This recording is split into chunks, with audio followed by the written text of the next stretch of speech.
0.95 mm का steel crochet hook use कर सकते हैं और अपनी चॉइस का कोई भी थ्रेड यूज़ कर सकते हैं। इसके लिए पहले बेस लाइन बनाएंगे थ्रेड अटैच करके। इस तरह से ये थ्रेड अटैच हो गया। अब चेन 2 बनाना है। 1 2 चेन 2 बनाने के बाद थोड़े से डिस्टेंस पे हाफ डबल क्रोशे बनाना है।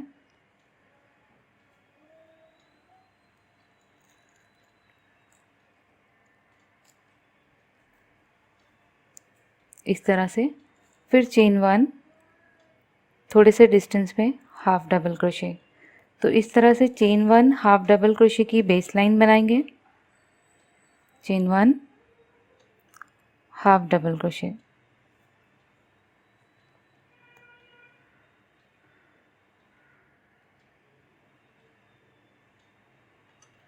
इस तरह से।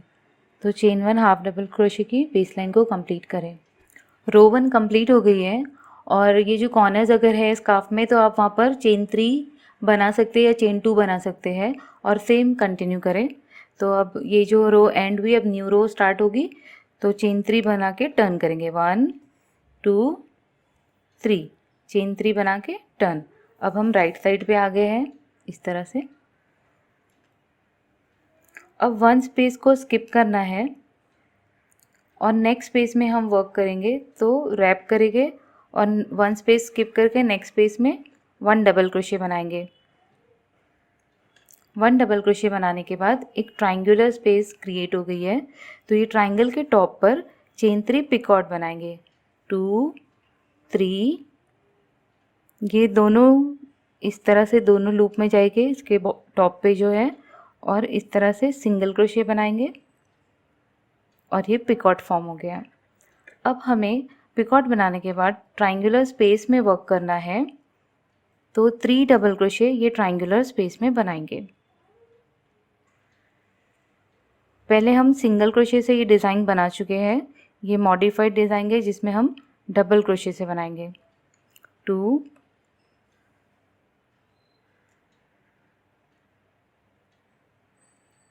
3 डबल क्रोशे बनाने के बाद इसे हमें नेक्स्ट स्पेस में इसे अटैच कर देंगे। तो ये नेक्स्ट स्पेस है इसकी। तो ये स्पेस में सिंगल क्रोशे बनाकर अटैच कर देंगे। अब हमें कंटिन्यू करने के लिए चेन 3 बनाना है। 1 2 3 जो नेक्स्ट चेन 1 स्पेस है 1 स्पेस स्किप करेंगे और इसके नेक्स्ट स्पेस में जाकर डबल क्रोशे बना देंगे। अब चेन 3 पिकॉट बनाएंगे इसके टॉप पे, ट्राइंगल के टॉप पे। ये जो टॉप में जो 2 लूप है इसमें हुक को इंसर्ट करके सिंगल क्रोशे बनाते हुए हमें पिकॉट बनाना है। अब ये ट्राइंगुलर स्पेस में सेम वर्क करेंगे। 3 डबल क्रोशे बनाएंगे।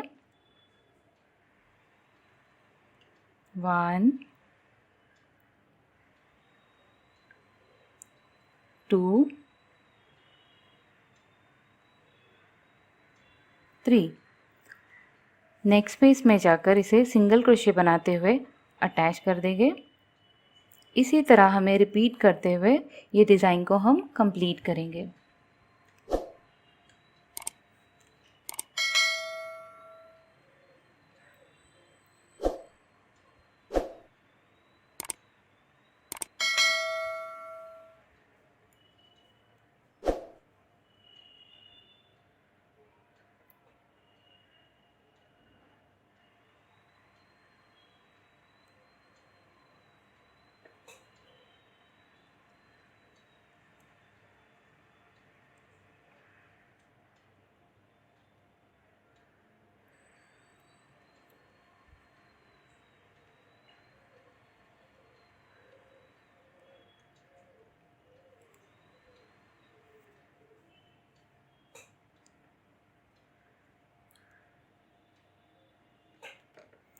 इस तरह से ये डिज़ाइन को कंटिन्यू करें।